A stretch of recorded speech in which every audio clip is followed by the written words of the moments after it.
Morning, Dana's Kitchen. How are you?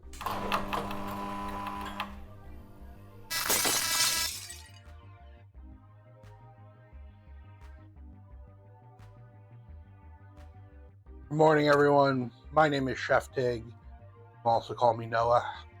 Welcome to the Suboptimal Cooking Show, episode number 7. We are doing some homemade pasta and sauces today. Also some tomato soup to show you how versatile canned tomatoes can be and a great resource. I'm sitting here with got my water, got my leftover French toast from what we made last week. That great no eggless, the eggless French toast. And I just popped it in the toaster. I'm just munching on it a little bit. Pour the coffee for the morning and chat for a few minutes, and then we'll get going. Yeah. Well, we're going to be showing suboptimal homemade pasta, and basically homemade pasta that can be made, maybe not with the greatest ingredients. That's what we do here on the Suboptimal Cooking Show. Is we don't necessarily use the biggest and the best. We use what you probably are more likely to have. So, pour my creamer. It's always my favorite hazelnut creamer.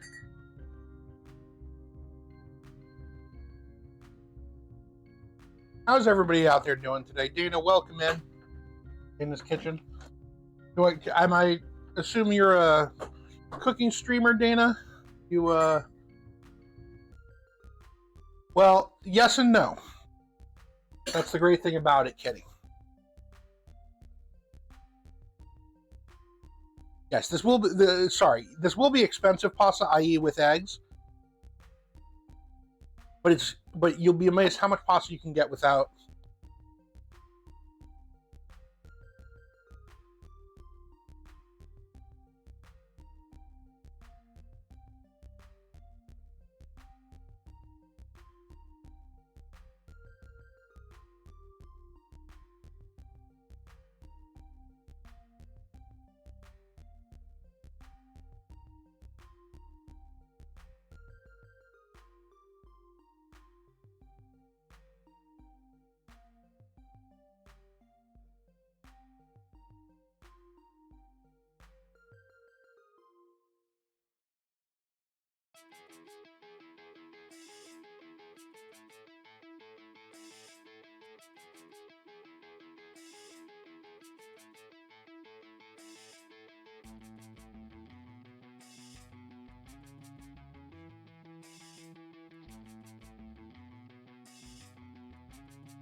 Sorry about that, folks.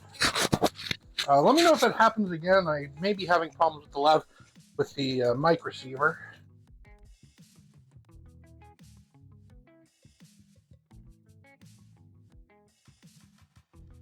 So I'm washing my hands to get started here, guys. You always want to wash your hands before you start cooking. I haven't washed my hands since I was getting prep done and getting the area organized for the morning. Dana, what do you specialize in on your stream?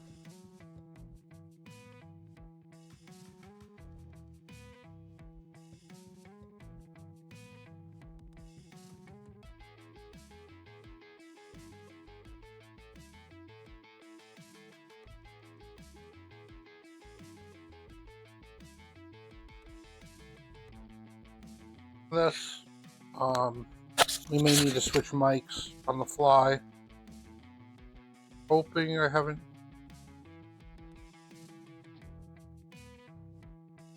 Oh, I think I know what happened. We're gonna have to switch mics, guys.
Okay, so the mic is gonna, it is indeed Monday. The mic is gonna be a little weird for a little while. I forgot to,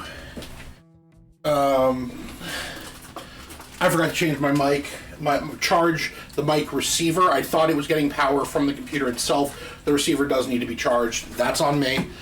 We will probably switch mics about midstream so we have the better quality, but we'll work with what we got for now. So we're starting with fresh pasta today.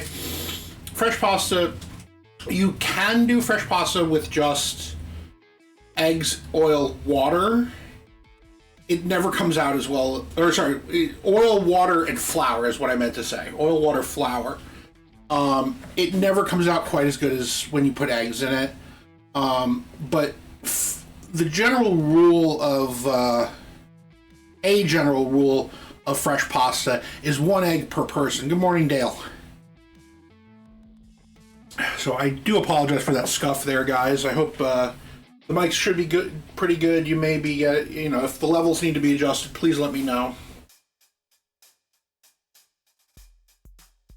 I'm gonna go ahead and pull out my all-purpose flour, my olive oil here.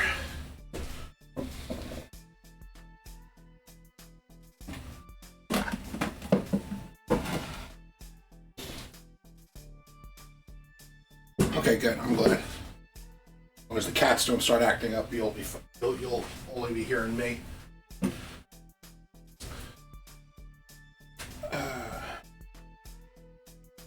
So, general rule that's often given is 1 egg per 100 grams of flour. That's a rough estimate. Some people say it's roughly 2 to 3, 2 parts flour to 3 parts. 2 parts egg, 3 parts flour. We're gonna grab our eggs. So we're gonna start off with our pasta. Now, when making pasta fresh, one of the biggest things is you do have to let it sit for like half an hour. Now, if you're in a rush, yeah, eggs equal money right now, and I'm not denying that by any stretch of the imagination. I almost blew my top. I went to Walmart and eggs were $6.87 a dozen, almost $7 a dozen, which was obscenely high. Aldi is about 5 and change right now. Still pretty high. I'm hoping and praying that, yeah, I'm hoping and praying that they start to come down within the next couple months. Because for my house, eggs are just a staple. And unfortunately, it's they got you by the short hairs when it comes to handling eggs right now. We will see what happens. Put the coffee to the side. I'm going to wash my hands one more time, guys, because I was handling technology and I don't always keep my technology the cleanest, much as Nate the adventurer would shoot me for saying so, although he acknowledges it.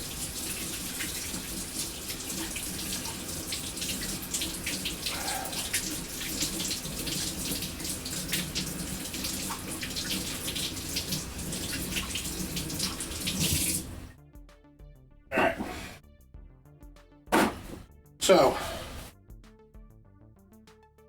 yeah, I wish I had room for, I mean, I do have room for chickens. I just don't know if, yeah, don't wash your technology, but clean it is more accurate.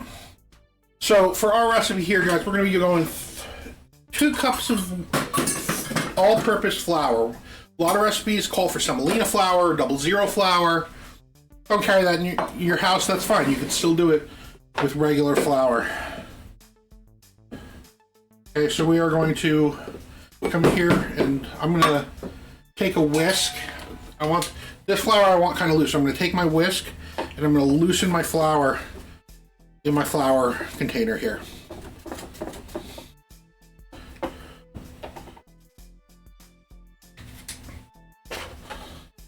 That's right, all purpose for a reason. Take a knife. We're going to just scoop that flour lightly. Tap it in, scrape it off. That's one. It's going to go right on the counter here. Switch cameras here. So just gently tapping. Scrape off. That's two. Could be more optimized. We don't do optimized here at Tasty Dark. Let's welcome in.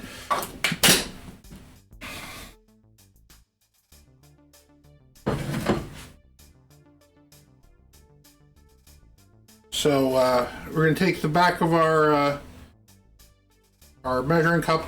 We're going to make a well. We're going to put it. We're going to just kind of make a nice little well. This is where our eggs are going to go. The optimized bit is that we are using eggs. That's right. So 2 cups of flour, 3 eggs. I hope you like kneading, folks. I hope you like watching me knead because we're going to be doing it for a while. Now, talking about doing things optimally, suboptimally, and faster. One of the things you can do if you have a food processor, big if for most people, but you know, if you can find one in a thrift store, they're great. They're a great tool to keep in your kitchen. If you can find a food processor, one of the things my chef instructors at Culinary Institute of America taught me is that you can actually make pasta in a food processor, and the blade motion of blending it up actually cuts the proteins of the gluten and makes it so that you can roll in about 10 to 15 minutes as opposed to 30. So that's a little secret to making things go faster. Okay, we got our 3 eggs cracked in there. Do I have shell in there? A little bit. That's fine. Get it out of there. All right, next thing we need is our nice healthy pinch of salt. This is kosher salt in my salt cellar.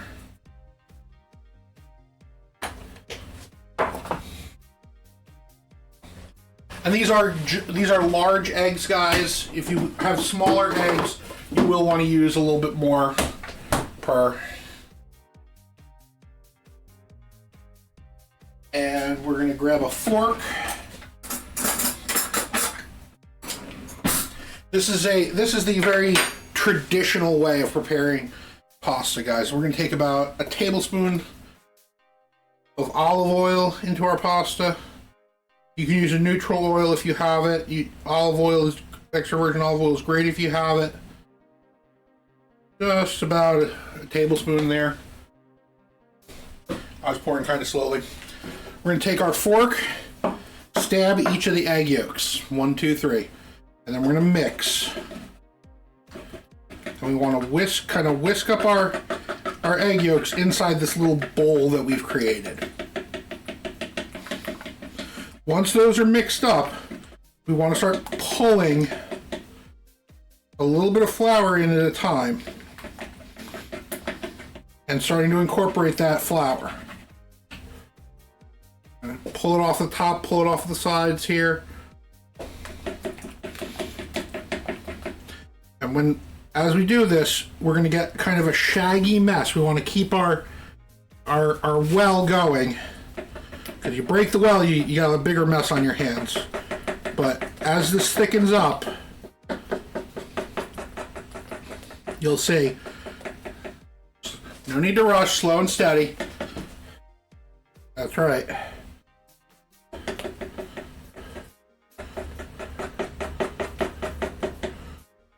Just kind of pull those eggs in. Pull that flour in, I mean.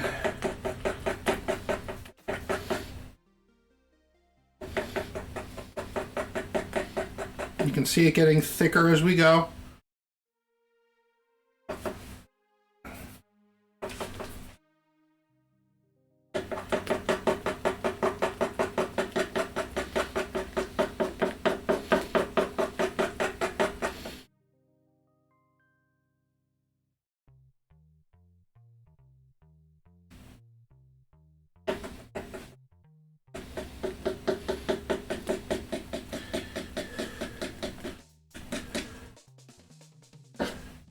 And once it gets this thick, it's not going to run away like just straight eggs will. You can see that I've broken the well here, right on this side, and it's not running away. So we can start really incorporating our flour now. And this is going to become kind of a shaggy mess, and that's when we got to start really kneading it. Scraping down your clean counter. I did clean the counter before I did this, of course, guys. You don't want the taste of your counter into your pasta. That's never a good thing if your counter's not clean.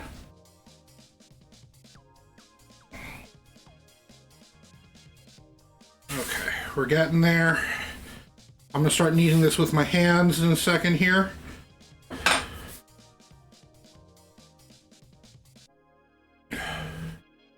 So just like our bread doughs, we push and pull, we turn. Always clean your cooking surfaces, that's right.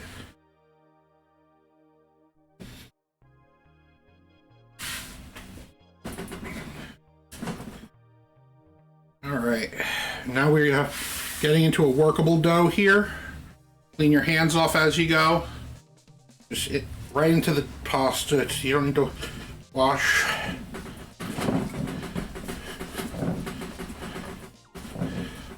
Now, if this seems too thick, too thin, or sorry, too dry or too wet, you can add water, you can add flour. We're going to just go with this as it stands because right now it's going to start off feeling really dry. That's okay. Unlike our slight mistake of a challah dough about 2 weeks ago, we want this to be very dry. And this is going to moisten as it needs. So I'm going to kind of rub my hands to clear the dough off them. And I'm going to start kneading this dough in and get all this flour that's on my counter worked into the dough. Grab our bench scraper. Need to wipe that down though. So it's about a 2-to-1 ratio by 2 to 3 ratio by weight. 2 parts egg to 3 parts flour by weight. If you can weigh it. Volume's a little bit harder. Honestly, if you were using what are classified as small eggs, Kitty, I would do probably, for where I use 3 eggs, I would use about 5 of the small ones and then go from there.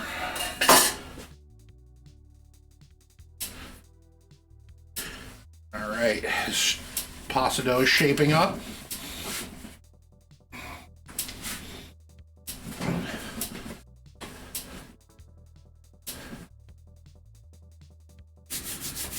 You guys know what to do for that, please.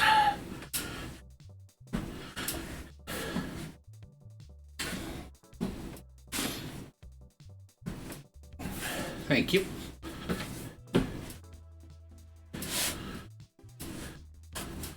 Okay, this is doing well. Now, I'm going to show you in just a second what this looks like on the cam up here, because we basically have an almost clean table now after kneading in a lot of the stuff.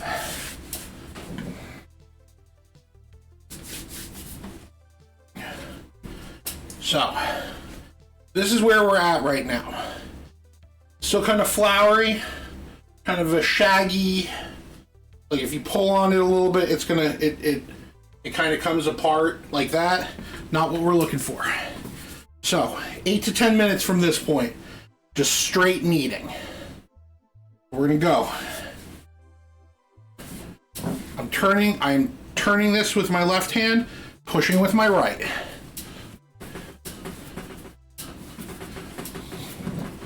So if you guys have any questions at this point, this is a good time for general questions. I will also take this opportunity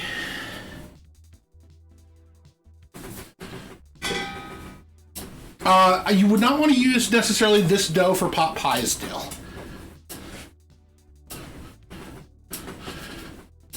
I mean, the way you work doughs is kind of similar, although for pot pie you want pie dough. Pie dough you don't want to work this hard. You work pie dough this hard, and it yeah. This is going to be for our purposes. We're going to do about what's called a parpadelli,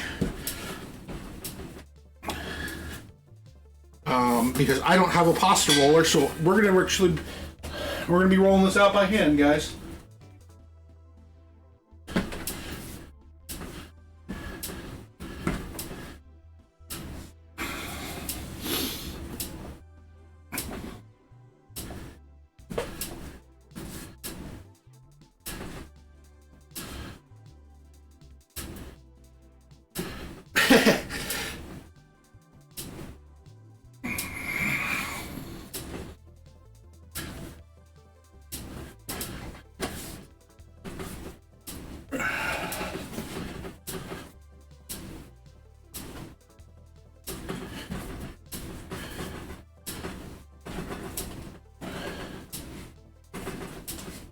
And you want to really, really work this stuff.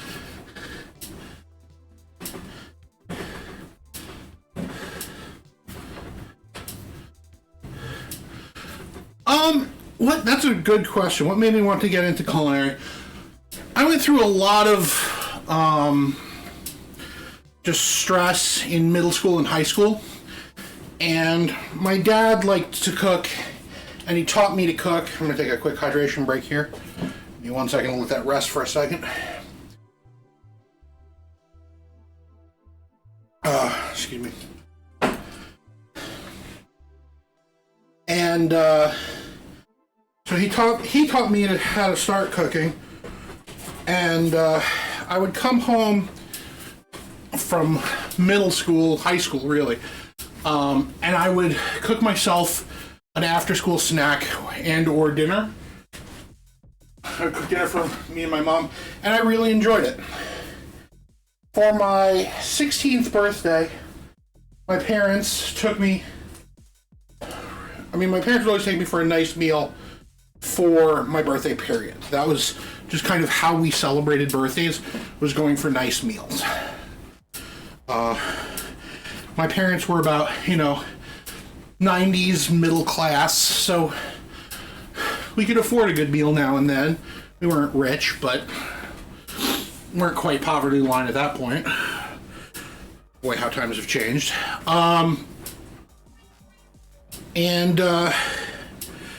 For my 16th birthday, they took me up to the Culinary Institute of America. And because there are 5 restaurants there, excuse me. There were when I was there anyway. I don't know how many they have now. But they took me for dinner at a restaurant and basically introduced me to the concept of, you like cooking so much, you could do this professionally. And I walked in that hall, I walked into that main building at the Culinary Institute of America, Hyde Park, New York, and it was like coming home. It was a fantastic place, fantastic experience, just the food was incredible. And it put a bug in my butt that I could do that professionally. And I ended up doing it for about 20 years. Okay, our dough is coming together nicely.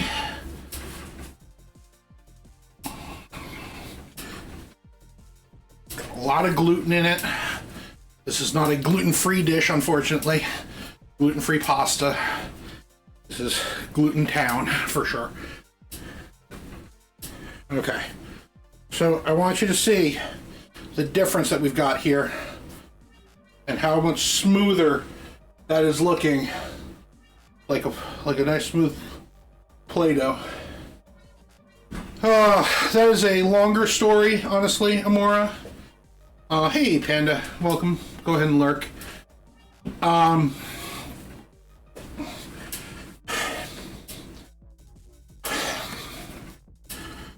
I spent a long time, 18, 20 years, working in kitchens, and I was not really making the kind of money I needed to support myself.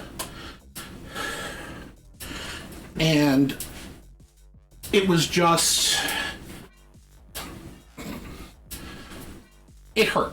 It hurt that I could not really support myself doing what I loved. All right, we are going to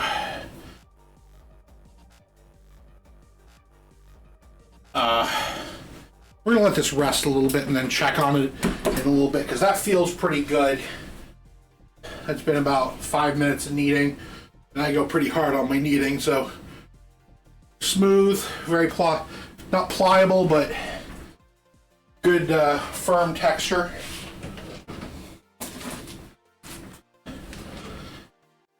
And yeah, so I took some time away from the kitchens. Isn't the first time I did. I worked as an EMT for about 3 years in the middle of my 20. I worked in restaurants while I was working as an EMT though, so didn't really take time away. All right, plastic bag, got our dough right there. I'm gonna take a step back, wipe my brow, wash my hands again, and move forward. That'll be my forehead towel. Drink water. Yeah, drinking some water. Thank you, Panda.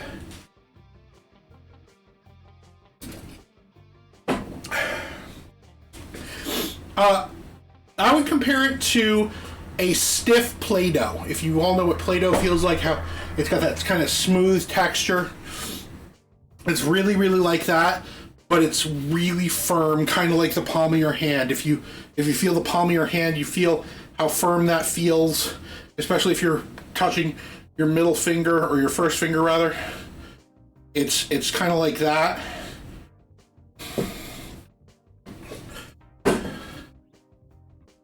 So let's get the board scraped down here.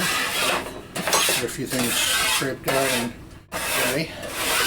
And Dale, how did I get the name Chef Tig? That was a name I took. I played a lot of D&D when I was younger. I did play a lot of D&D when I can. And Tigen, Tigen, was a character I used, or a name I used for different characters. And when I came to do stuff on Twitch, and when I came to do stuff on various online communities, I kept the name Tigen, Tigen, but I abbreviated it to Tig. So, all right.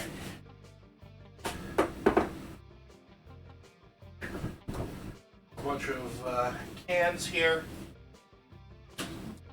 3 cans should be enough for what we're doing today. So I've got 3 cans of just a Kirkland organic tomato. This is organic, but this is the only tomato sauce they sell. It doesn't matter that it's organic. It's still not very expensive per can. You can use any basic tomato sauce. Now, I like the sauce for texture. You can use, I don't know if I have any right now, you can use canned diced tomatoes and blend them up. You can use, I wouldn't use tomato paste because tomato paste is really thick. But you can use like whole tomatoes, canned tomatoes. I like my sauce kind of thin. Let's not get into that, Kitty. Tomato sauce.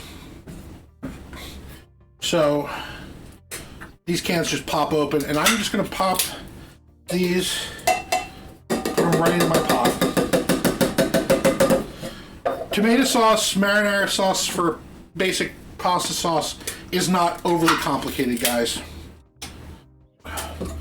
This is very much a take it and season how you like, but cook it a little bit to get out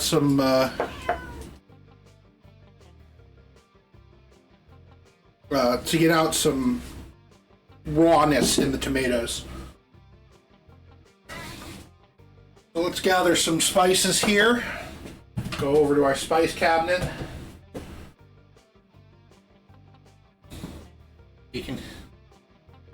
There's Pandora. Meow. Yeah, hi. Hi. Now, a lot of the times I do like to use fresh herbs when I have them. That's optimal. Don't have them right now.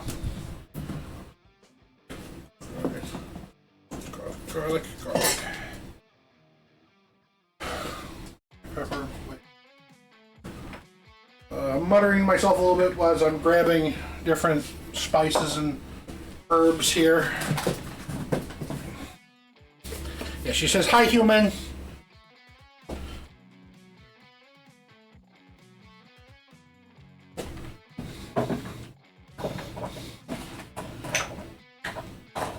Let's see. Where's my basil?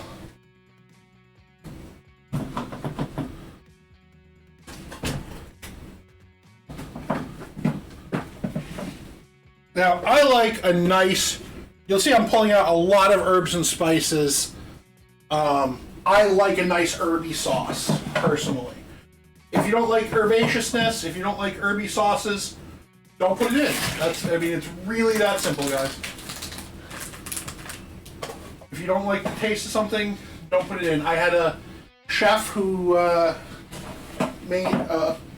instructed me how to make pizza. He did not like oregano in his pizza sauce. Don't like it, don't put it in. It's literally that simple. I don't have any basil. Okay. Well, sad, but I thought I had some fresh basil or some basil leaf, but okay. So, I did not know that, actually.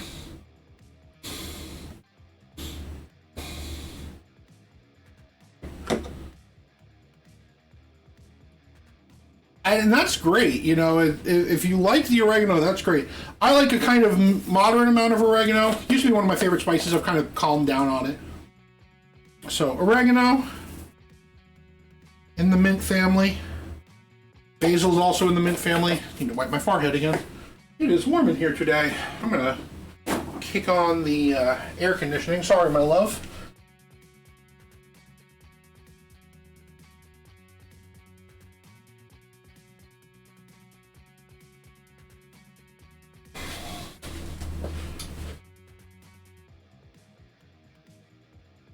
Hate me later. Alright.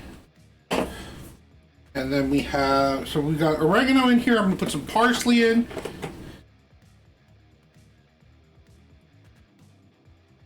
Parsley does not add a lot of flavor. It adds a nice color, little bit of color in there. Plenty of garlic, guys. You cannot have, to me, this is to me, you cannot have a great tomato sauce without garlic.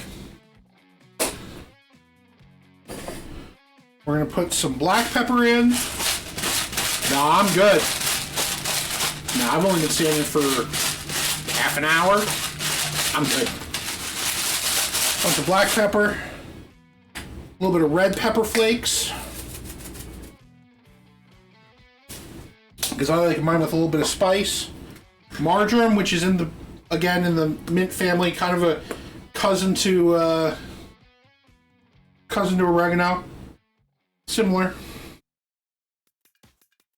You have to understand, guys, that I'm not trying to flaunt it. I literally have worked in kitchens for 20 years. I'm used to standing for 8+ hours at a time. So, it's just how I am. White pepper, that is. A little bit of white pepper. And for our secret ingredient, little MSG. Little bit, guys. Just a little bit. A few granules for what we're doing.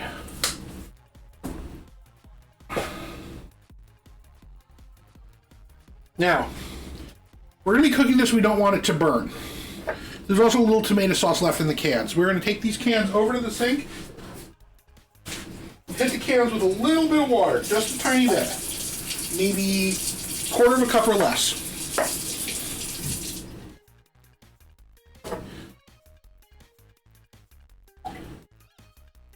Swirl it around. You get the tomato sauce down into down off the sides of the can. This is how it starts. This is how you finish it. You can see. Yeah, the black pepper bottles that grind the stuff for you are fantastic. So, a little bit of water in there. Now that water is probably going to cook right back out of that sauce, so it's not a big deal. There's our whisk. Grab our whisk. Get all this whisked in. And guys, yes, we are raising funds for our friends UV Go Panda, Ruby Spitfire, and One Broke Bunny. They were hit really hard this season, this year, with some issues due to the inclement weather. If you are able to do that, please do donate. We have a small update. What's our update, Panda?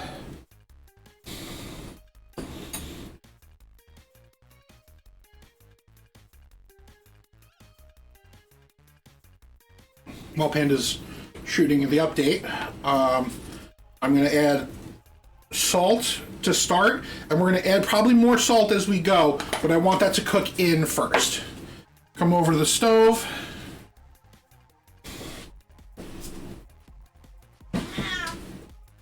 Low heat, guys. Low heat.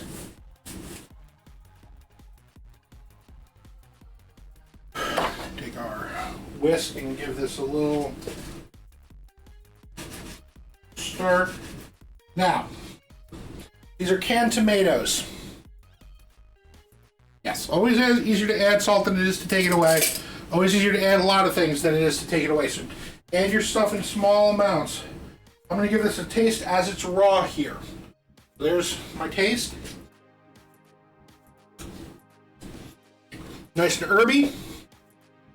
Honestly, the salt's probably right dead on perfect for what I'm aiming for.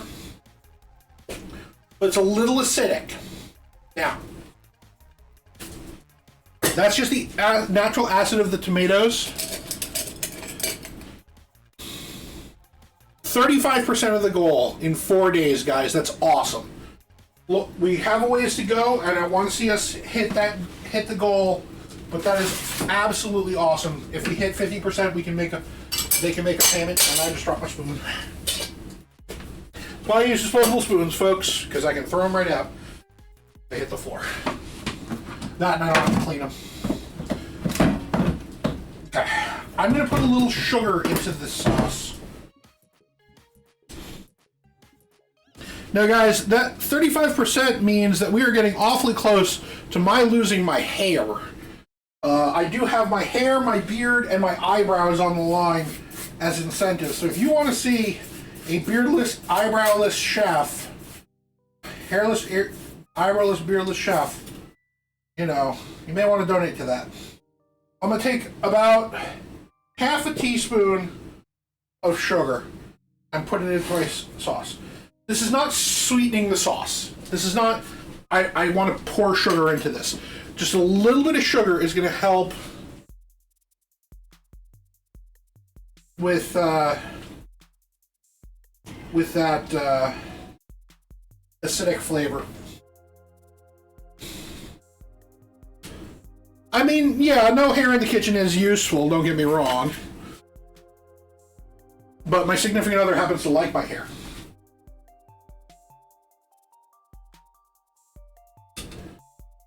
So, taste it again. And just like that, that acidity smooths out really, really nicely. Put our sugar away, because that's all we needed there. I'm going to crank the heat just a little bit to get this moving. And that's that. That's really all it takes for a good tomato sauce. We're going to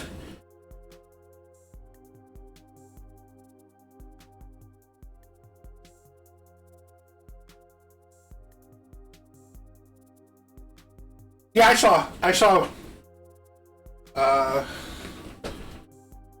that, Dale. Thank you. And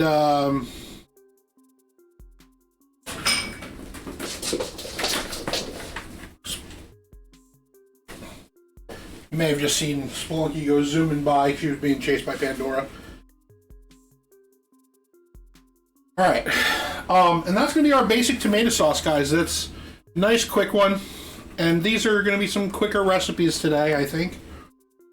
And if you're going live today, you may want to get ready to go live a little early again. Realizing that this is not going to take me as long as I thought. We'll safe, though.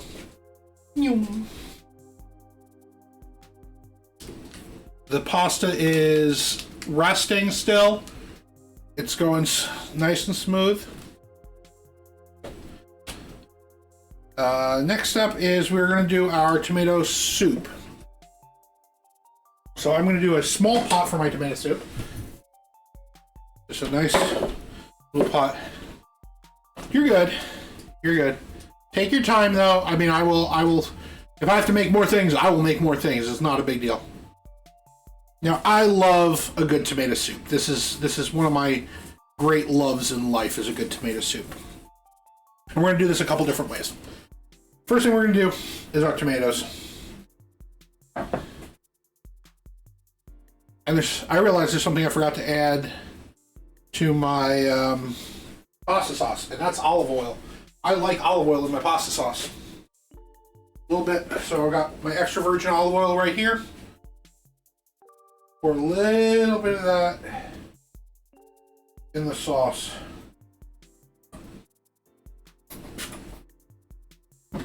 Whisk that in.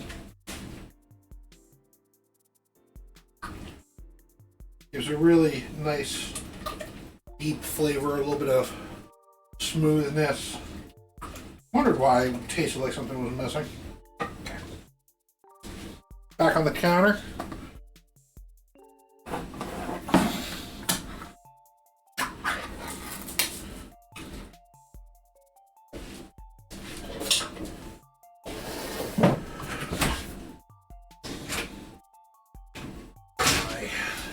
Handy game. No, that's going to be too big.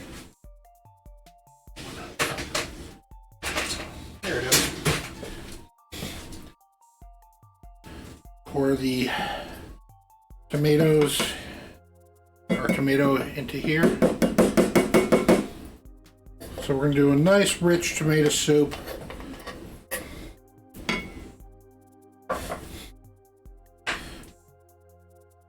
Again, on this one I go with oregano, but lighter on the oregano for the tomato soup. Still fairly heavy on my garlic.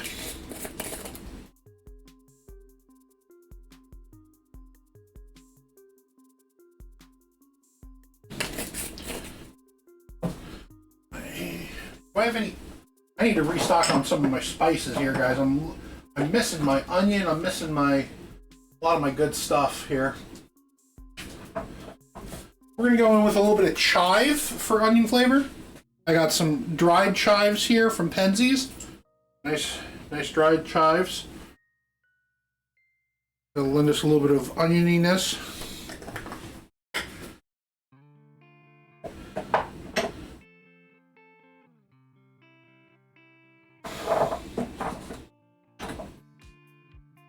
Just double checking that I don't have any basil.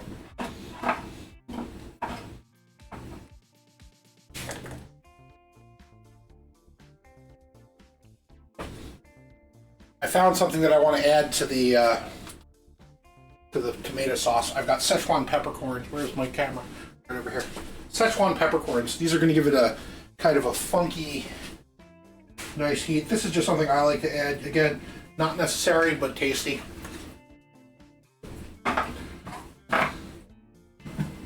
No basil, huh? Basil, no oregano, no onion. My onion, huh?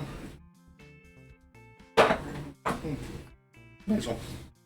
All right, so back to the soup. White pepper. I'm not going to use black pepper in this one. A marjoram.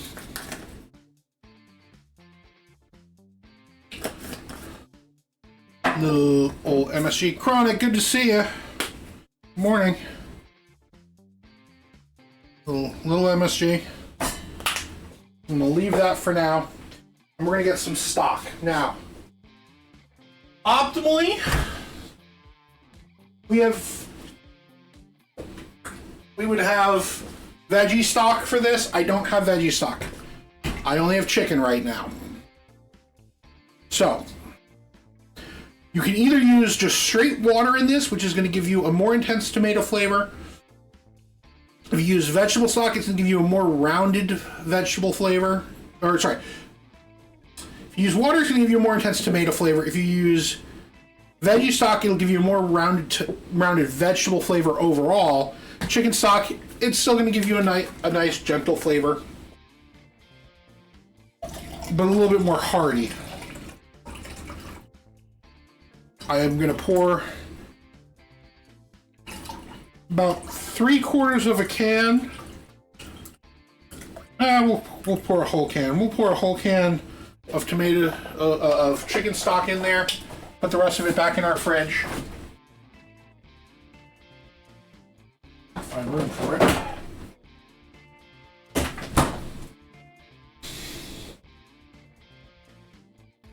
We're going to pour that all right in.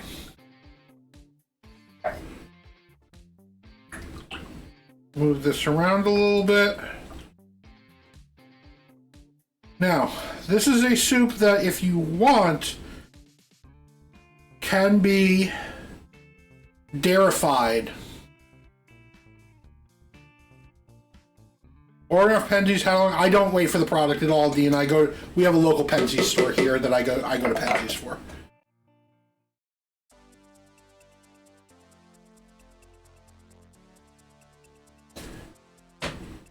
Onto the stove. Medium heat.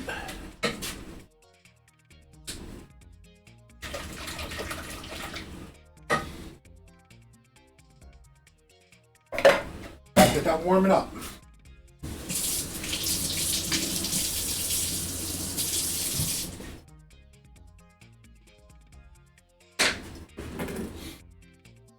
Put all our ingredients away while we're waiting.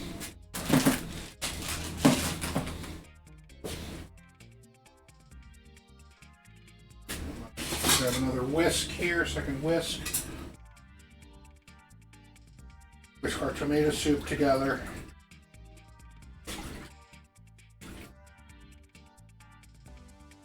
Now the major difference between our soup and our stock here, guys, or our soup and our sauce, is mainly just the amount of liquid that's in it.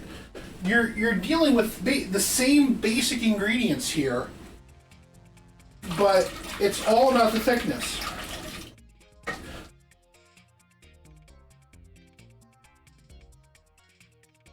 So let me just dislodge our camera here, and I'm going to bring this over here so you guys can see this a little bit better. So with our tomato soup, nice, runny, kind of, well, soup-like, honestly. Our tomato sauce is thicker, holds up a bit more. You can see the whisk strokes in there. Okay, keep that on medium-low heat. We're just gonna get that nice and warmed up and get that cooked. And Spelunky, watch out.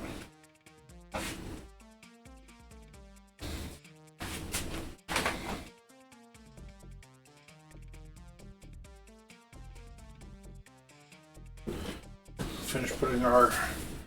Ooh, camera fell.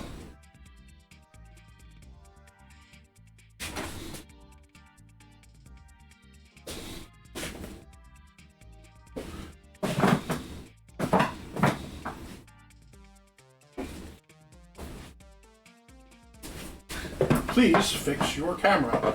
This is not supposed to be a scuffed stream all day. Our pasta is resting nicely, which reminds me, because I'm gonna want that, we gotta get a pot of water on for our pasta. Woo, that is spitting a little bit. Let's turn that down so that doesn't spit. That hit me on the back of the arm, that hurt a little bit.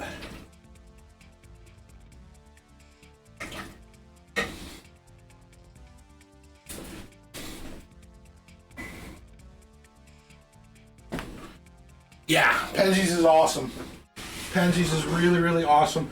Again, maybe not optimal in price-wise. They're a little bit more expensive, a little bit, but the quality is outrageously good for what they have. And they carry all kinds of spices and stuff that you can't get. Hello, Chef Ginger. Welcome in. Hope you're having a great day. We are making tomato sauce, tomato soup, and fresh pasta today. I think we also might make some French toast, or not some French toast, some grilled cheeses. Make some grilled cheeses to go with that tomato soup.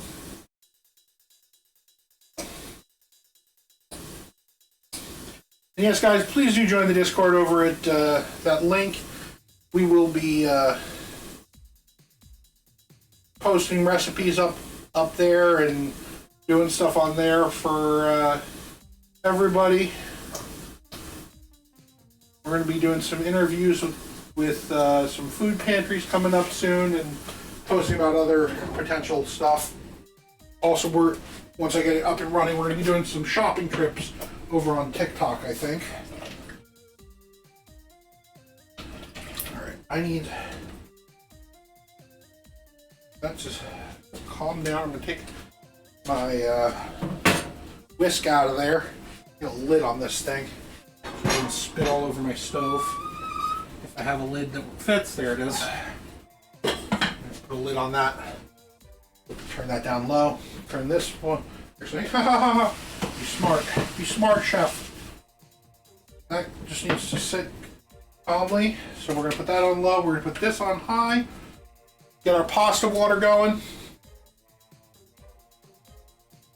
Not quite. We got about 5 minutes till our ad break.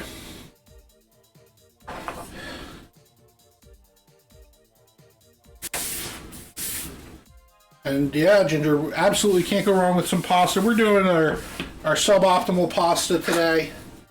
Basically, we're working with AP flour, not 00. We're using, unfortunately, with the price of eggs being what they are, it is a little bit more expensive to do pasta.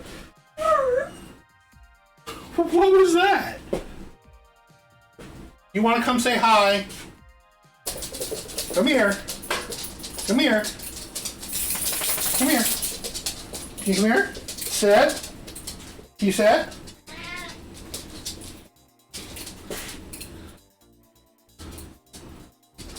Sit. What a good sit. No. Show off our. We're training our dog to be a service dog. This is our dog Cora. Cora, come. Cora, sit. Come here. Over here. Cora, over here. Sit. Leave it. No, leave it. Leave it. Good, leave it. Good, leave it.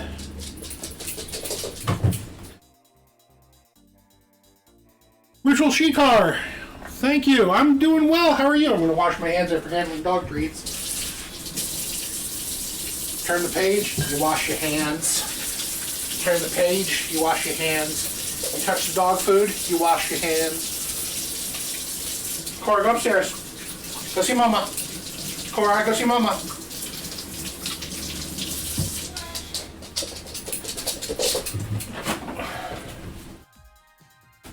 She does. She has the wiggliest of butts. The purple burners are kind of an interesting, what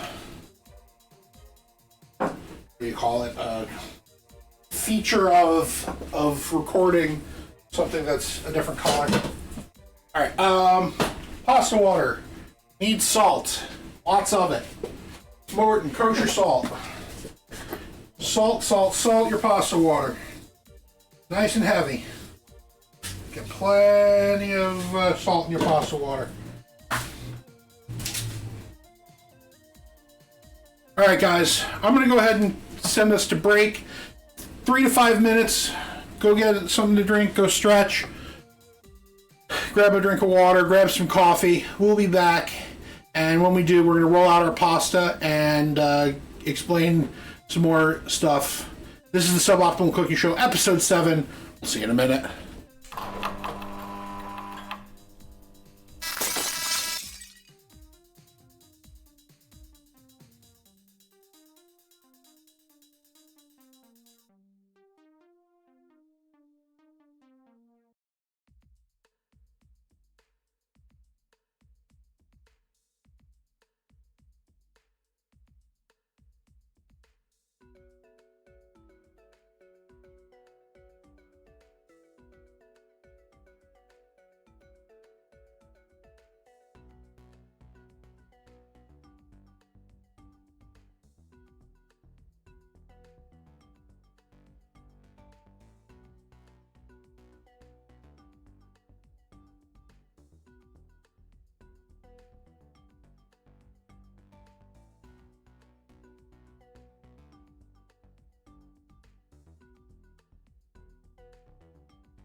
We are back, ladies and gentlemen. Welcome back. I have cleaned off the counter quite a bit and wiped it down so that we are ready for our rolling out of pasta. I brought our flour back out. And for this, we're going to get started pretty much right away. I want to check on our sauces and stuff on the stove. This is simmering, nicely steaming up. That's our tomato soup. Let's give that a taste, actually. Spoons.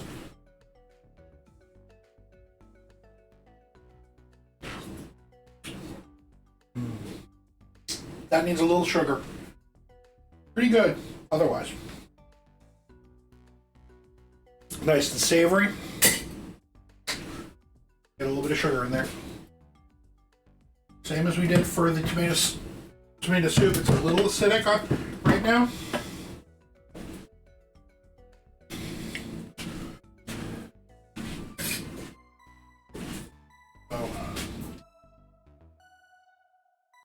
A half teaspoon of sugar.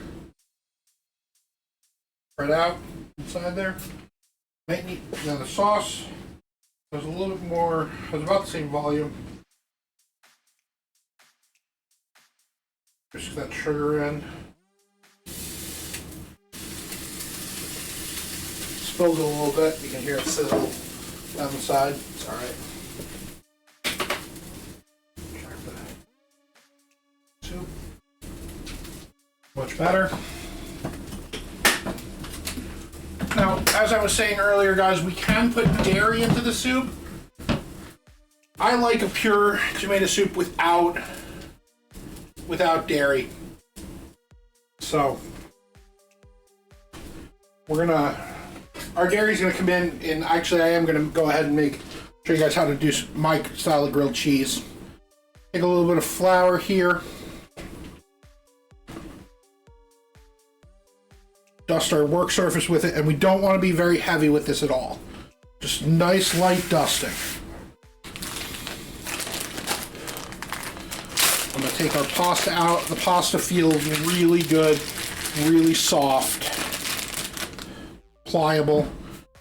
Get a little bit of flour on both sides here. On all the sides, really. Then I'm going to take a knife, and I'm actually going to cut this in half. I'm going to work half of this at a time. Little goes a long way. Our menu again today, guys: Italian style tomato sauce, tomato soup, fresh pasta, and we're going to add in some last minute grilled cheese as well. Cheese toasty, if you will, if you're British. A little bit of flour on our rolling pin.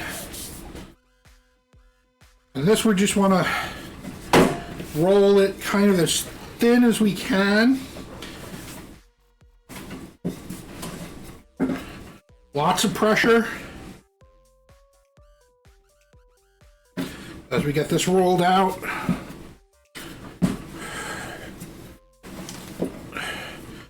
Now, if you have a pasta roller, that is obviously more optimal, a little more ideal. A little more flour.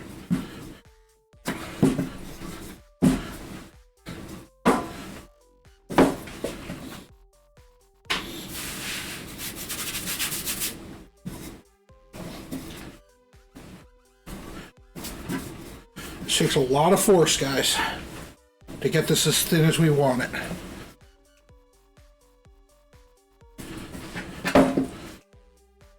You can see we're still about eighth of an inch, quarter inch or so. We really want to get down to like a 16th.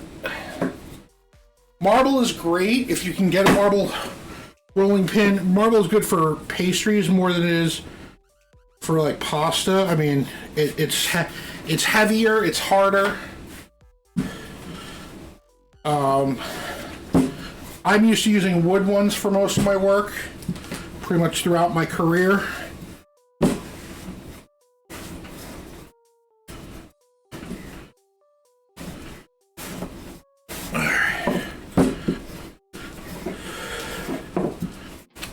And when you're rolling, guys, you may not, I haven't talked about this before. You start in the middle and work your way that way. You come back to the middle and work your way that way. So you'll see me rolling from there, and then as I bring it back, I'm not applying pressure. I'm just bringing it back to the center, and then I'm applying pressure again.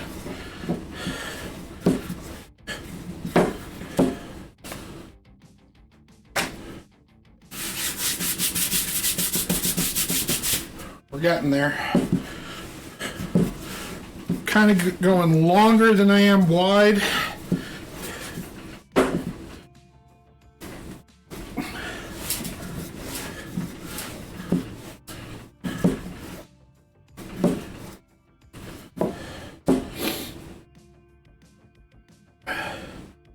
getting about to where I want it.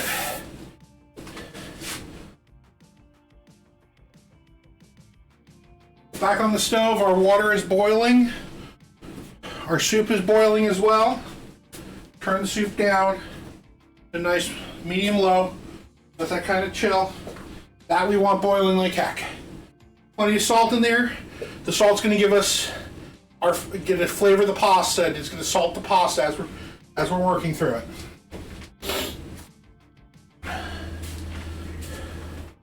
So I'm going to take my knife again.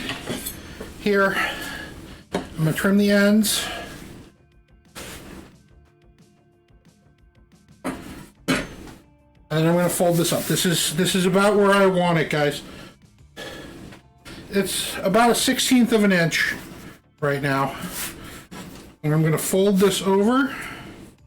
Do like a kind of a book fold on this. Okay? And then we're just going to hand cut the pasta. Trim that off. And then for pappardelle, which is what we're going for today, nice thick pieces. They don't have to be even on the ends.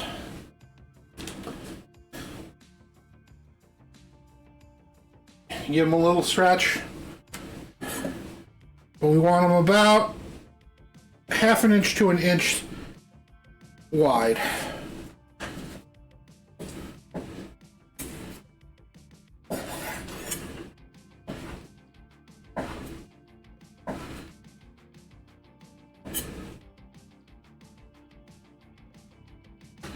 If this dries out just a little bit, it's fine.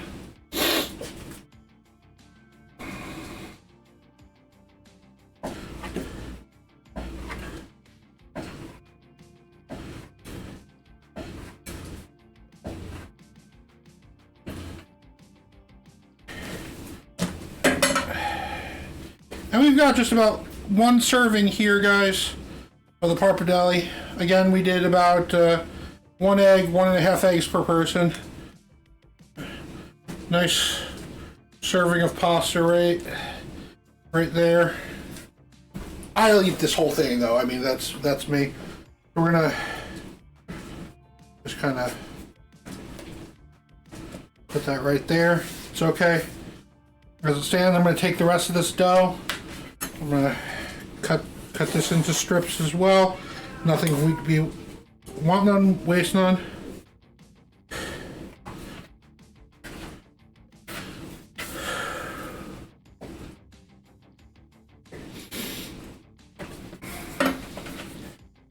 And since we got our pasta water going, guys, we're going to take this and go right into our pasta water. I'm going to get the lid off the pasta pot. Fresh pasta, guys, 2 to 3 minutes in our boiling water. So, I'm actually going to do this. Once again, I'm going to move this over. I'm going to move this over. I'm going to move this back. Because we want to do a nice preparation, nice finish on our pasta. I'm going to get my saute pan out, get that warming up. That did not get cleaned properly. That's my own fault. Wipe that out a little bit. That's fine. Get that on medium low, medium high rather. Pasta water is coming back up to a boil on the back burner. Give that a few seconds. This is pappardelle pasta. It is a thin and a wider noodle rather. So that's, and I have one more desire for me. I still have. I think we have a piece of Parmesan in here. If I can find it. Give me 1 second here, guys, while I get into my fridge. Thought we had Parmesan still.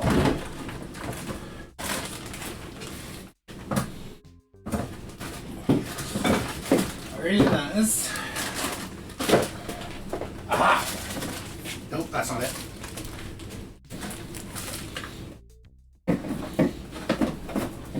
I was so excited for a second there.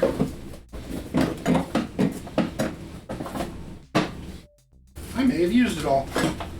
Well, darn. Suboptimal.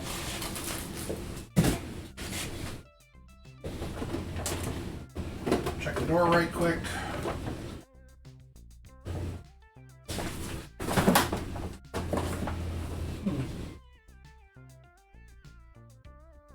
Oh well.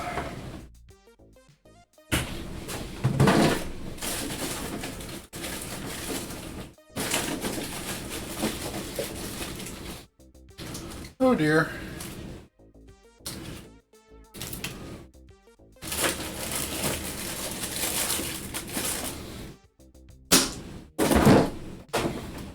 Leave that for later.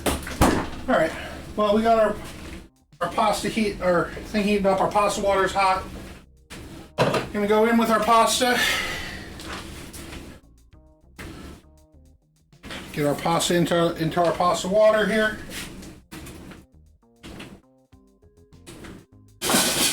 Tongs.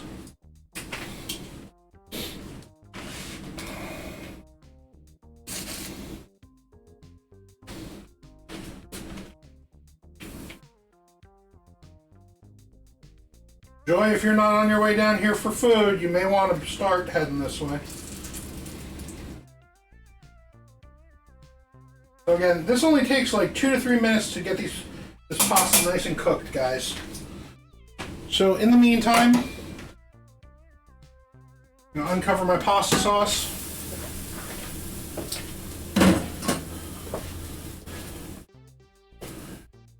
The pan is hot. I'm gonna take a spoon, in my case a ladle.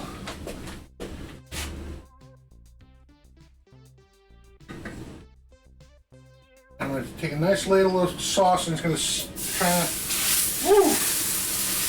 Gonna cook a little bit in here as well.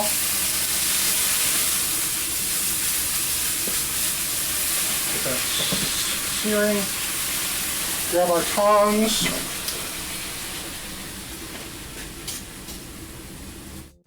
And the pasta is pretty much done here. Like I said, it only takes about 2 minutes. So we're gonna get this nice pasta right in our sauce here.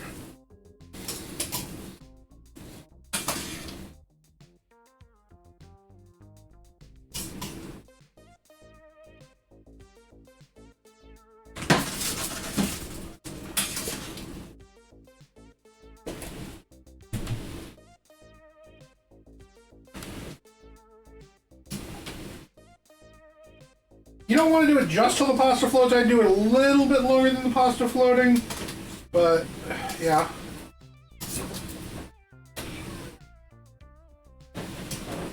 Okay. Put our pasta in.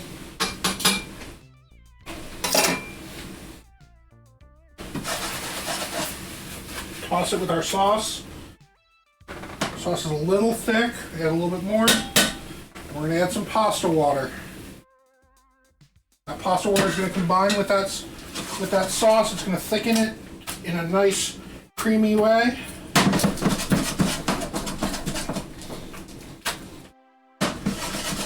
That nice flop. Let's come over here to the table. Let me grab a heat ring real fast.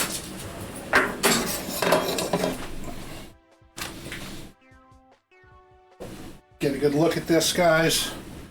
There's our beautiful fresh pasta with tomato sauce. This is going to be fantastic. My non-stick tongs. My plastic tongs to grab this with. Grab some bowls.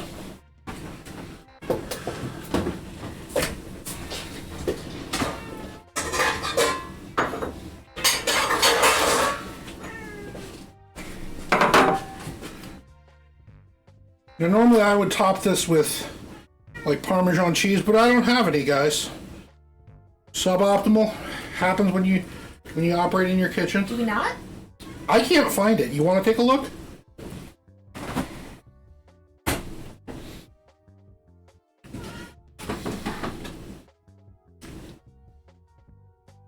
I might be blind, but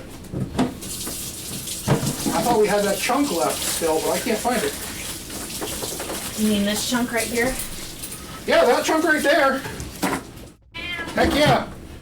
Parmesan cheese for the win. We'll rinse out the pan because we are going to use this for our grilled cheese.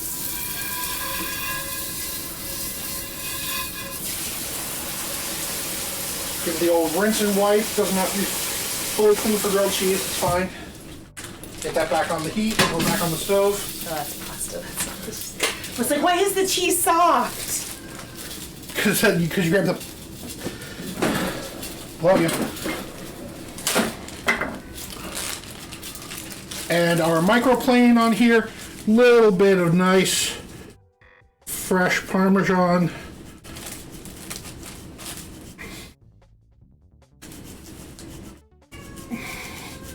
Right on top.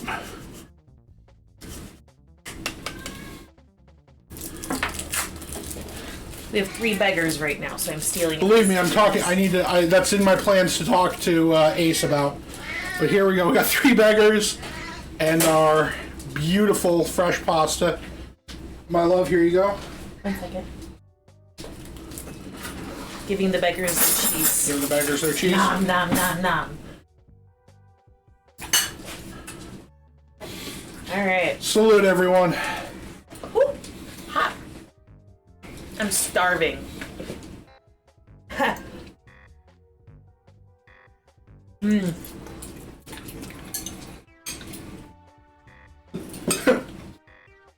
Wild joy appears. Pokey catcher. It's so good.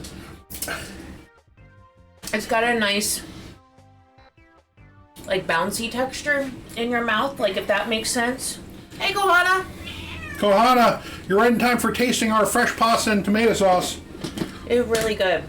Who needs to buy, Canned tomato sauce? no, well, canned tomato sauce, but I meant Dry pasta? Dry pasta.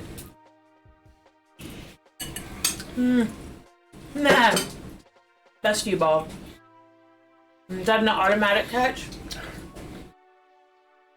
Or do I just heal your Pokemon? The nice thing about the fresh pasta is that it does have, the good and bad thing about fresh pasta is it's got eggs. Dried pasta does not. Fun fact. Oh, okay. If you look at most dried pasta, it is flour, water, salt, pretty much. Now, most pastas use semolina flour, and we didn't do that today. That's correct. What different flavor does that give? Flavor-wise, it gives a slightly, a minor flavor because semolina has a slightly different flavor. It's a little smoother. The biggest place you're tasting is that texture you're talking about, that bouncy texture. That's more of an AP flour kind of thing, not like a 00 or a semolina flour. Are those things going to be more expensive? They are a little bit. Not massively more expensive. They're relatively reasonable, but AP flour is always going to be the cheapest flour there is. Well, and you're going to use it for more things too, so it's more versatile necessarily. Yes, AP flour is kind of the dirty child of flour. It's not really. Depending on who you're getting your AP flour from, it's not as it's not as consistent. It's not as specialized. Most companies, it's just the okay, we're gonna grind flour. We're gonna grind flour. We're gonna bleach it. AP flour, boom. If you go with someone like King Arthur flour, their recipe is a lot more consistent. They're getting from the same growers every time. You're gonna have a much more consistent product. But feed froze. Camera battery died. I thought I changed it. Oh no! Can you still hear us? Yeah, they can still hear us. Okay. Mr. Chef forgot to change the battery. Yeah, because I didn't come down for break. Yeah, We're working on it. We're working on it. Give me 30 seconds here. I did change the battery. No, I did change the battery. Wait a second. It's a scuff stream, folks, from beginning to end. Also, I need to give you another piece of cheese because I stole one of the cheeses for the grilled cheese.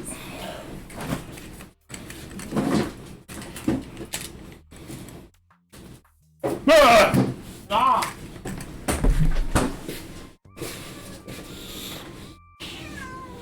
Okay. guys. There we go. Hi. Focus. Focus, focus.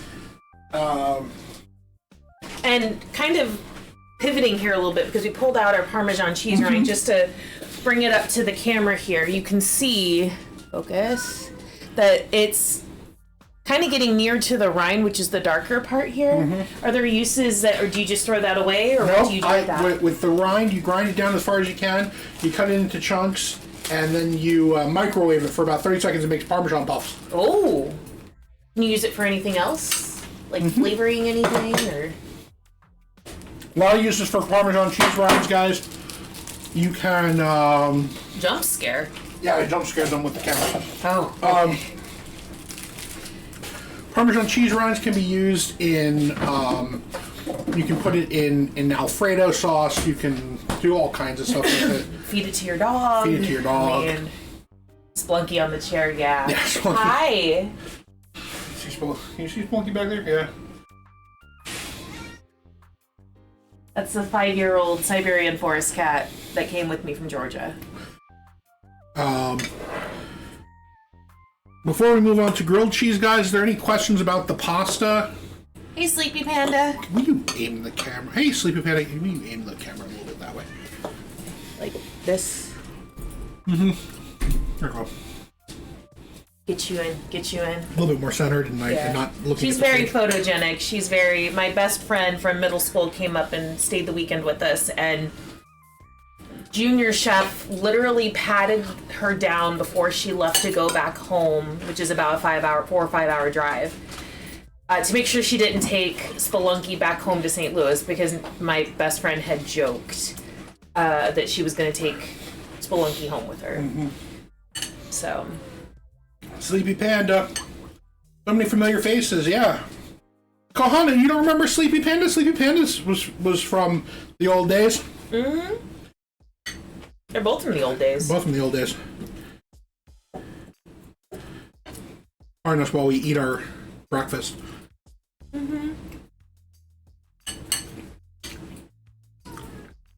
So if we're talking optimally, Dale, you want a 00 semolina flour. It's going to give you the best texture, the best flavor. It looks more like cornmeal to Not me. 00. And oh, okay. Well, semolina in color looks like corn flour to me. Okay, have a good day at work, Panda. Sleepy Panda. Maybe Sleepy Panda. Also, we have 2 pandas and a red panda in chat. So. 2 pandas we have 3 pandas in chat. Who's the third? Okay. Who's the third? 2 pandas and a red panda for Kahana. 3 pandas. Oh. 1 plus 2 plus 2 plus 1. I can math.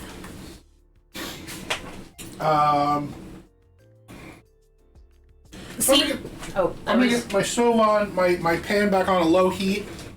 I'm gonna grab my bench scraper to scrape down my bench. I was gonna say, Panda, Spelunky is, it's not so much that she's looking at Chef for food, she's looking at Chef in a Karen way. Hey, Salsa! Salsa! Yes, grilled cheese, I say. But she's looking at him because we recently changed her food to be more cost conscious over to Kirkland Costco brand. And Hunger strike. she is Immediate hunger strike. immediate hunger strike. And there is only one source of cat food in the house that is 100% the old food. And that's the only place she will eat right now because she is refusing that her food has changed. The other 2 don't care. But it's funny. We have our challah from about a week and a half ago, and we're going to use this for our grilled cheese. Our grilled cheeses today, because this is the only bread we've got in the house. Do you need oh, interesting. Do we need butter or mayo? Mayo. Dukes. Dukes, okay. So dupes or Dookies. We are adults here. So, challah grilled cheese. Gonna do nice, thin-ish slices of the bread. It's a very bouncy texture for those who missed when we made this a couple weeks ago. Week and a half. Week and a half ago, goodness. That's right, because Kiddo's birthday things took Friday. Yeah. Did we end up showing the end result of the mushrooms? No, we didn't, and I can We'll have that posted on the Discord. Okay. That's not the done ones. The done ones are in the car. In the car. Okay. Okay. So we're gonna cut our bread for our. What's the mozzarella pearls for? Secret. Oh, okay. It did come out fairly well, Chronic Gamer Guy. It's not, the texture's a little bouncier than I wanted it, so for our coating on the outside of our grilled cheeses, you can use butter. You can absolutely cook your grilled cheeses in butter. I don't. I cook them in mayonnaise. You get a better outside texture and a better color. Mayo is the secret for me. And for me, for my taste, I keep 2 mayos in the house. I keep Kewpie mayo, which is great for flavor, great for Japanese, for a lot of applications, but it's got a little slightly more intense flavor. And for my taste for this, I don't use Hellmann's, I use Duke's. Duke's is just better. Ranch dressing and seasoning salt, yeah.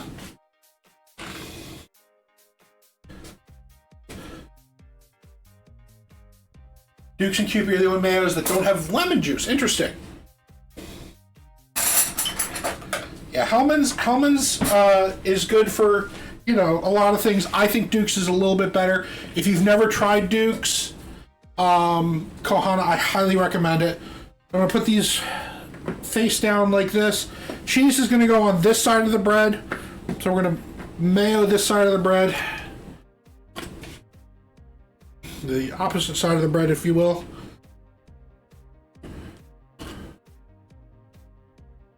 And I am a basic man. We are using American cheese for this.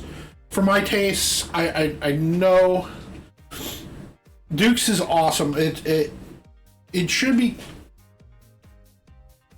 Yeah, tell us how you make your grilled cheeses, guys. I mean, it's a grilled cheese. I do low heat American cheese. And this one time I'm also going to use a little bit of mozzarella pearls to give us a little bit of extra cheesy pull and deliciousness. I have the pan on low on the stove. We get these in the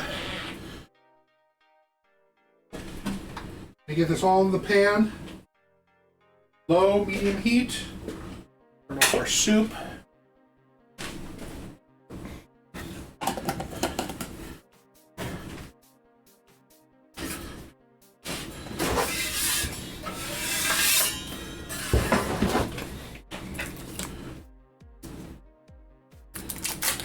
Cheeses.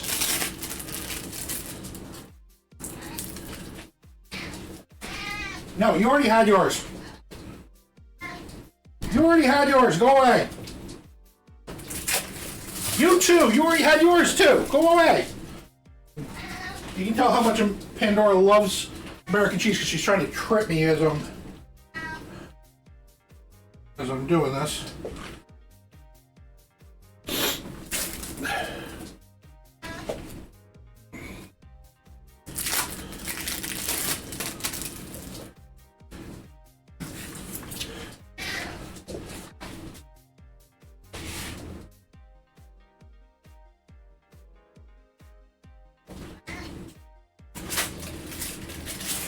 You want to get your cheese in the pan quickly as possible so that the steam coming up through the bread from the mayo melts your cheese. Pandora, I'm going to shoot you. Scoot. You too, Cora. Go upstairs.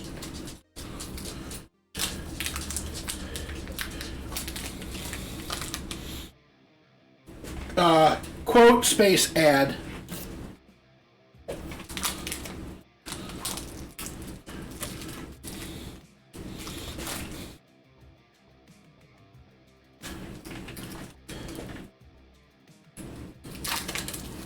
Yeah, I like sourdough bread. Challah bread's not bad for this, but I like sourdough. I'm gonna just cut up these mozzarella pearls to go on these.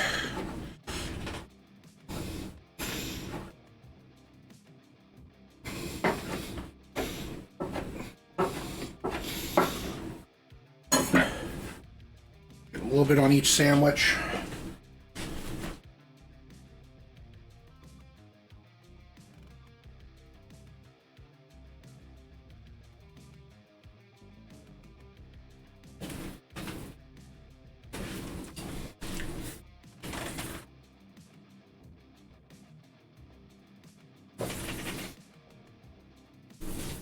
Mozzarella is not going to add us much flavor. It's going to give us a nice cheese pull though.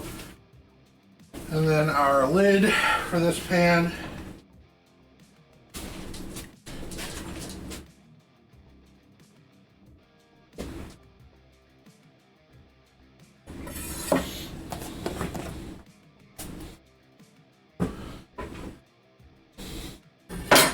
American cheese is great for the melty texture, absolutely. Quesadillas are wonderful. Manly, I don't know if you were here when we talked about them, but have you gotten a chance to try or use the? Were you here when we talked about the fresh tortillas that I use? The fresh, ready to cook tortillas. I can show those off again in a few minutes.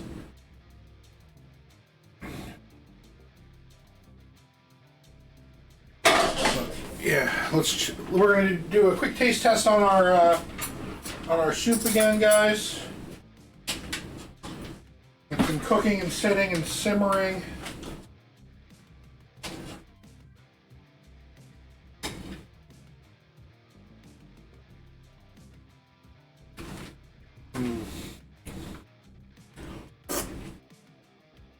That is perfect soup.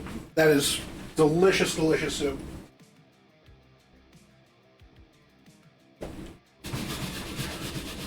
Shake this around a little bit, move the bread around a little bit, make sure that it's not in here, and make sure it's not burning at all. Nah, it's just toasting really nicely.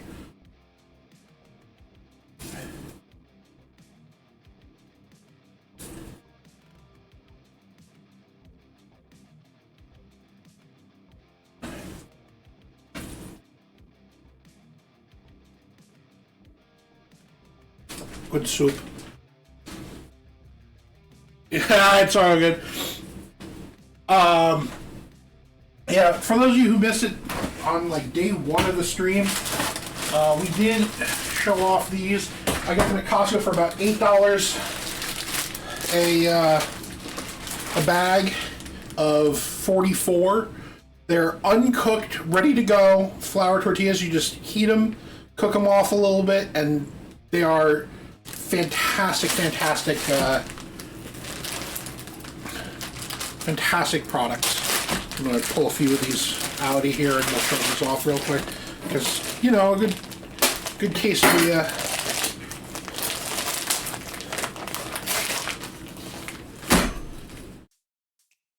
Oh boy. Oh boy.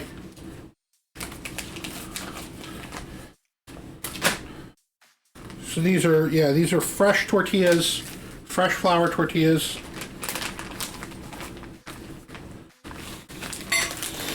Not sponsored, that's right. If they want to sponsor me, they can. I'll talk about these suckers all day long. I love these things. Product that I absolutely adore.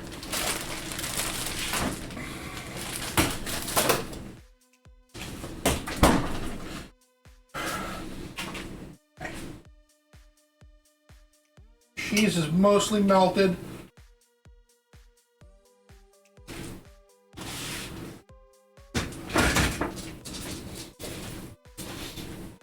We're gonna close up these grilled cheese sandwiches real fast.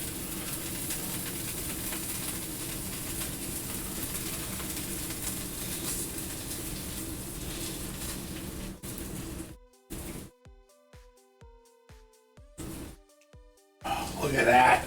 Look at that toasty goodness! You can't see it. Toasty goodness. Look at that. Ugh.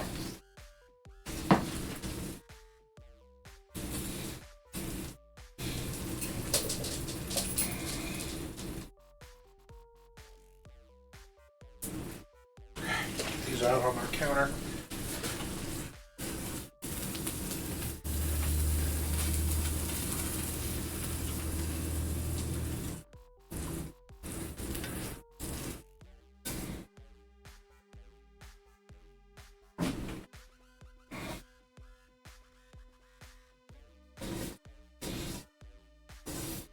Yeah, grilled toasty, cheese toasty. Alright. Let me get this back on the heat. We want this at... So for this part, we're going to go for medium-high heat. I'm gonna eat some of this cheese right off the counter.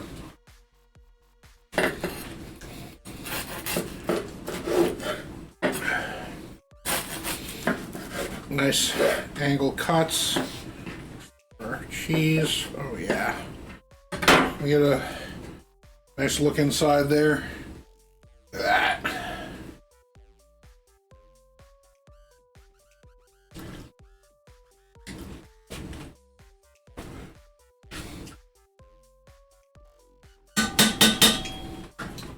Come over to our soup ladle.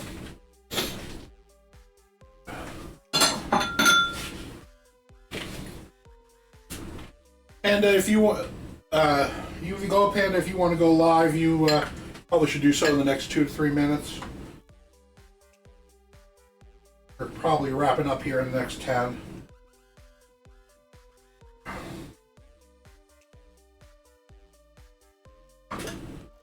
I know. I'm sorry, hon. This has turned out to be a fast stream. I'm so sorry.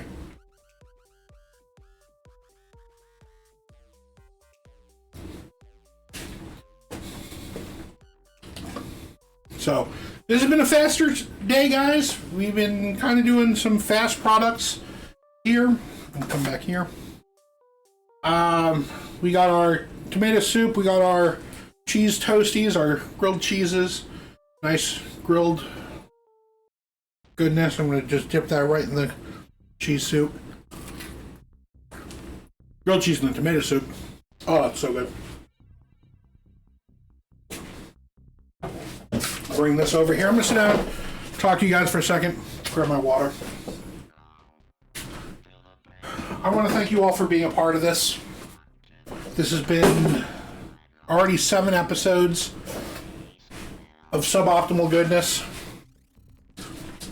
I hope you guys have been enjoying it. I know I have. Still got a lot on the horizon for the show. Still got a lot we're going to do, and things to cook. If you guys, there are things you guys want to see cooked, please tell me. We did get some products donated to us from a friend of ours that we're going to be using in some upcoming streams. Some frozen fruits, some frozen veggies, and some sausages and such. But yeah, it's been a wild ride so far. And I hope it only continues to grow. If you do want to follow us more, you want to get more information, do follow our Discord. Hop on the Discord, follow us on YouTube, follow us on where you can, help us grow everything. And I hope you're all, in all honesty, I know this is, it's a lot to ask for people to donate and help other people they don't know. I thank everybody for those of you who are able to donate to Panda and Ruby. I really do thank you. I hope this show has been informative so far, and that it's given you a nice place to come for your midday, maybe on your lunch break, maybe wherever you are, and just kind of check things out and have a nice place to be. That's my goal. I'm not ending anything, guys. Like, this is, I know this sounds like this is the end of thing. No. I'm just thinking, and I'm just very thankful. This has been a real dream to have all you guys in here and chatting and talking and able to cook and show things off. So, let me just check on 1 or 2 things here real quick, guys.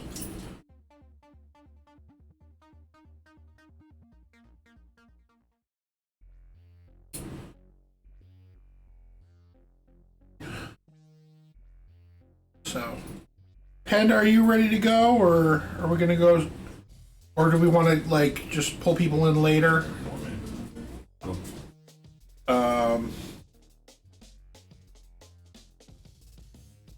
They're live? Okay. Everyone, we're gonna go over to UV Glow Panda and show them some love. They are our good friends, and we're gonna raid into them. I hope you all have a wonderful day. Thank you very much for watching. thank you very much for the stream, for staying with me here.